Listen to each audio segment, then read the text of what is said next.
एक इंसान बगैर गिरे रस्सी के ऊपर कैसे चल सकता है? जिस तरह के आप सर्कस के अंदर देखते होते हैं, या एक जो फैन है ये घूम रहा है तो क्या ये इक्विलिब्रियम में है? फोर्स मोशन कॉज करती है, तो क्या फोर्स की वजह से इक्विलिब्रियम प्रोड्यूस हो सकता है? तो आंसर है यस।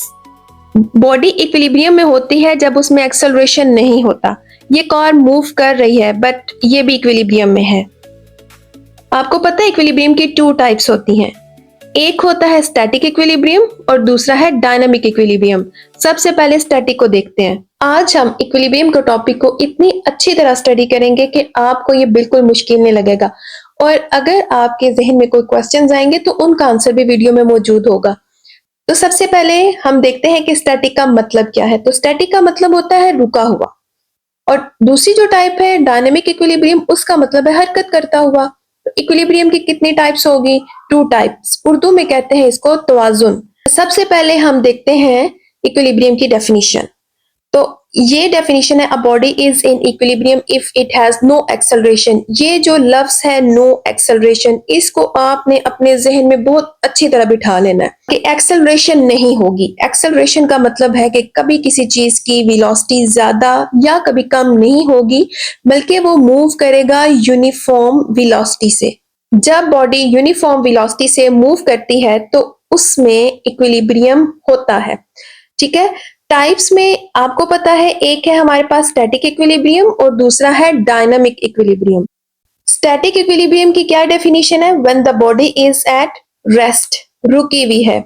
और डायनामिक इक्विलिब्रियम का मतलब है कि जब बॉडी यूनिफॉर्म वेलोसिटी से मूव कर रही है। यहाँ पर एक लफ्ज आपको एक्सटर्नल फोर्सेस नजर आ रहा है। अब हम एक्सटर्नल फोर्सेस को देखते हैं कि ये कैसे काम करती हैं। हमारे पास जो एग्जाम्पल है स्टैटिक की, वो सबसे इजी कि एक बुक टेबल के ऊपर पड़ी हुई है, तो बुक का वेट किस जानिब एक्ट कर रहा है? नीचे की जानिब। ठीक है। और दूसरी जो फोर्स है वो है टेबल की, जो कि कहाँ लग रही है? ऊपर की जानिब, और वो उस बुक को उठा कर रख रही है। उस फोर्स को हम कहते हैं normal reaction of the surface या नॉर्मल फोर्स। इन दोनों की डायरेक्शन अपोजिट साइड पर है। जितनी एफ एन रिक्वायर्ड है उतना ही उसका वेट है। ये जब अपोजिट साइड्स पर हैं तो ये एक दूसरे को कैंसिल करेंगी, जैसे कि आपको यहाँ पर डायग्राम में नजर आ रहा है कि एफ एन ऊपर की जानिब और वेट ऑफ द ब्लॉक नीचे की जानिब एक्ट कर रहा है। तो since the book is at rest, तो एक्सेलरेशन हो गया जीरो, तो रिजल्टेंट फोर्सेस भी उसकी क्या हो गई? जीरो। वो कैसे? वो ऐसे कि आप यहां पर लिखेंगे एफ एन माइनस डब्ल्यू। इन फोर्सेस को हम कर लेते हैं जीरो के बराबर। आपको पता है कि वेट भी एक फोर्स ही है। ओके, ये हमारी बन गई एक इक्वेशन। आप डब्ल्यू को जीरो वाली साइड पर लेके जाएंगे तो ये जो माइनस का निशान है ये प्लस में कन्वर्ट हो जाएगा। Normal reaction will become equal to weight. जब ये दोनों इक्वल होंगी, अपोजिट साइड पे होंगी, एक दूसरे का इफेक्ट कैंसिल करेंगी, तो बॉडी होगी इन स्टैटिक इक्विलिब्रियम, यानी रुकी हुई हालत में। ओके, यहाँ कुछ इंटरेस्टिंग एग्जांपल्स है स्टैटिक इक्विलिब्रियम की। फर्स्ट वन है bulb hanging from the ceiling. छत के साथ बल्ब लटक रहा है, कौन सा इक्विलिब्रियम है? स्टैटिक। एक बंदे ने बॉक्स को पकड़ा हुआ है, तो ये भी कौन सा है? स्टैटिक। अब ये जो इंटरेस्टिंग एग्जांपल है ये बहुत दफा आपकी बुक में आई है कि ये एक हमारे पास दीवार है और दीवार के साथ एक स्ट्रिंग या एक रस्सी है और उसके साथ एक वेट हैंगिंग पोजीशन में है। अब ये जो आपको बार लकड़ी का नजर आ रहा है ये किसी चीज के जरिए नहीं जुड़ा हुआ, बल्कि ये जो रस्सी आती है ना उसकी सपोर्ट से ये दीवार से अटैच हुआ हुआ है। तो ये जो बीम है या बार है ये कौन से इक्विलिब्रियम में है? ये भी स्टैटिक में है। और अगर आप वेट को हैंग करते हैं तो वो भी रुका हुआ है, उसको भी हम क्या बोलेंगे? स्टैटिक इक्विलिब्रियम में, क्योंकि tension T in the string is in upward direction and weight is hanging in downward direction। तो दोनों सेम है बट इन opposite direction है, will cancel the effect of each other। और ये हमारी एग्जांपल्स हो जाएंगी स्टैटिक इक्विलिब्रियम की। की पॉइंट्स जो आप याद रख सकते हैं वो ये है कि for equilibrium resultant force acting on the body must be zero. जैसे कि यहाँ पर बताया, ये जीरो होनी चाहिए, कोई फोर्स नहीं लगनी चाहिए बॉडी के ऊपर, और कोई सा भी केस हो जो भी हमने पढ़ना है, नेट फोर्स जीरो होनी चाहिए, तब बॉडीज क्या होंगी? इन स्टैटिक इक्विलिब्रियम। सेकेंड टाइप थी हमारी डायनेमिक इक्विलिब्रियम। डायनेमिक का मतलब होता है हरकत करता हुआ। तो डेफिनेशन क्या है? Body moves with uniform velocity. इसकी बेस्ट एग्जांपल पैराट्रूपर वाली है। ये एग्जांपल मुख्तलिफ जगहों पे कोट हो चुकी है, जैसे कि टर्मिनल वेलोसिटी में भी, कि जब पैराट्रूपर नीचे आता है तो एयर रेजिस्टेंस यानी जो हवा की रुकावट होती है वो ऊपर की जानिब उसको फील होती है, और जो उसका वेट होता है वो नीचे की जानिब होता है। नेट फोर्स क्या हो गई? उसकी जीरो हो गई। और वो किस वेलोसिटी से, किस टर्मिनल वेलोसिटी से मूव कर रहा है? वो है उसकी यूनिफॉर्म टर्मिनल वेलोसिटी। ये बेस्ट एग्जांपल है पैराट्रूपर की।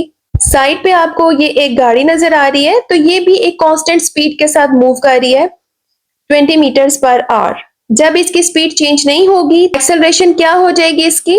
वो जीरो हो जाएगी। और जीरो एक्सेलरेशन का मतलब क्या होता है? कि कोई भी बॉडी है इन इक्विलिब्रियम है। चलें क्विक सी समरी देखते हैं, जो आपके माइंड में आने वाले क्वेश्चन का आंसर भी हो सकती है। फर्स्ट है कि फोर्स कॉजेज मोशन, कि अगर फोर्स की वजह से मोशन होती है तो क्या चीज इक्विलिब्रियम में होगी, तवाजुन में होगी या नहीं होगी? तो आंसर है इसका यस। इक्विलिब्रियम का ये मतलब नहीं है कि मोशन होगी नहीं, बॉडी हर वक्त रुकी रहेगी, नहीं, ऐसा नहीं है।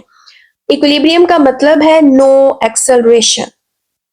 और एक्सेलरेशन होती क्या है? एक्सेलरेशन होती है चेंज इन वेलोसिटी। तो हम बात कर रहे हैं कि वेलोसिटी क्या होनी चाहिए? यूनिफॉर्म। अगर वेलोसिटी यूनिफॉर्म होगी तो एक्सेलरेशन क्या होगी? जीरो। और एक्सेलरेशन जीरो होगी तो इसका मतलब है कि body will be in equilibrium. Okay, अब बुक के पेज की तरफ चलते हैं। आपने बुक का पेज 90 ओपन करना है। येलो बॉक्स में ये जो नजर आ रही है आपको, ये क्या हो जाएगी? इसकी डेफिनेशन हो जाएगी। पेपर में अगर शॉर्ट क्वेश्चन आता है कि व्हाट इज इक्विलिब्रियम, तो आपने ये डेफिनेशन लिख लेनी है। और एग्जाम्पल आप बेशक स्टैटिक की लिख लें, जो बहुत ही सिंपल है कि आप book line on the table, और साथ आप छोटी सी डायग्राम बना लें। ये आप ये वाली जो लाइन है ये जस्ट सिंपल इक्विलिब्रियम के क्वेश्चन में लिख सकते हैं। ये यहां से लेकर जस्ट आप इतनी लिख दें यहां तक, अगर इक्विलिब्रियम का क्वेश्चन आता है। ठीक है, एक ये तरीका हो गया आंसर लिखने का। दूसरा है उसका कि आप अगर आ जाता है ना डिफाइन इक्विलिब्रियम, तो सिंपल है कि आप इक्विलिब्रियम को डिफाइन करेंगे। आपने पेपर में स्टैटिक और डायनामिक को भी आपने याद किया होगा, तो आप उसके बाद ऐसे ही लिखेंगे टू टाइप्स ऑफ इक्विलिब्रियम, एक लिख लेंगे स्टैटिक और एक लिख लेंगे डायनामिक। ठीक है, फिर उसके बाद आप जस्ट ये बुक वाली एग्जाम्पल दे लें।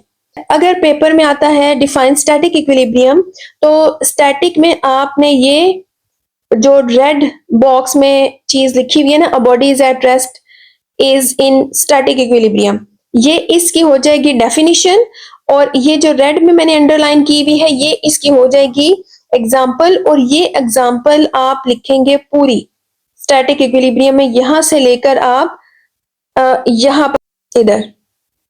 ठीक है, अगर तो पेपर में आ जाता क्वेश्चन डिफाइन डायनामिक इक्विलिब्रियम, तो डायनामिक की आप ये जो ग्रीन बॉक्स में लिखी हुई है ये आप उसकी डेफिनेशन लिखेंगे।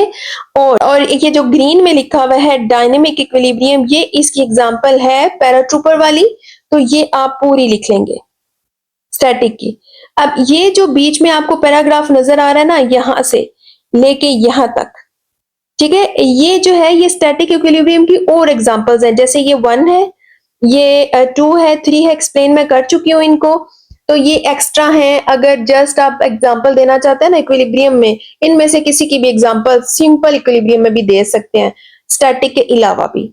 ये टॉपिक्स बहुत इजी और एग्जाम पॉइंट ऑफ व्यू से बहुत इंपॉर्टेंट है।